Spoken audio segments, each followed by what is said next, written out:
terkait dengan syarat mantan terpidana. Sebenarnya di pasal 7 huruf G itu sudah jelas mengatur terkait dengan batasan-batasan siapa yang kemudian boleh mengajukan sebagai calon kepala daerah terkait dengan status dia. Saya bacakan ya teman-teman ya. Huruf G syaratnya adalah tidak pernah sebagai terpidana. Jadi tidak pernah sebagai terpidana berdasarkan putusan pengadilan yang telah memperoleh kekuatan hukum tetap. Atau bagi mantan terpidana, jadi lagi-lagi yang boleh menjadi calon kepala daerah itu adalah mantan terpidana, itu masih boleh. Itu pun nanti ada prasyarat bagi mereka yang sebagai mantan untuk maju sebagai kepala daerah, harus declare dan sebagainya. Nah, sebelum kita masuk pada declare dan sebagainya, kita harus clearkan dulu siapakah yang dimaksud dengan mantan terpidana itu. Mantan terpidana berbeda tentunya dengan terpidana itu sendiri, begitu. Nah, sedikit saya mau mengutip di Undang-Undang 1295 tentang pemasyarakatan.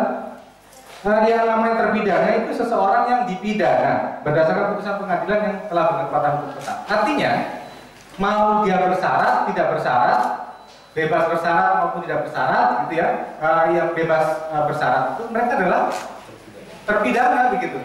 Jadi kalau misalnya masih nunggu 5 hari lagi gitu sebelum bebas, ya mereka masih statusnya sebagai terpidana. Nah, dengan demikian, kalau kemudian di dalam proses pembahasan Ketua Rapat Pak Rambi mengatakan bahwa sudah disepakati bahwa yang namanya mantan terpidana itu adalah orang yang masih bebas bersyarat masuk kategori itu. Ini satu hal yang aneh menurut saya. Lebih parah lagi yang dicoba. Betul. Jadi apa yang kemudian disampaikan oleh pembuat undang-undang pada saat ini dalam proses pembuatan peraturan KPU yang disampaikan oleh beberapa fraksi di DPR itu sesungguhnya bertentangan dengan apa yang mereka sudah sepakati dalam proses pembuatan undang-undang. Wong di pasal 7 huruf G sudah jelas kok mengatakan yang mantan terpidana itu siapa. Jadi kalau masih bebas bersyarat atau mereka yang masih menjalankan itu ya itu masih belum mantan terpidana.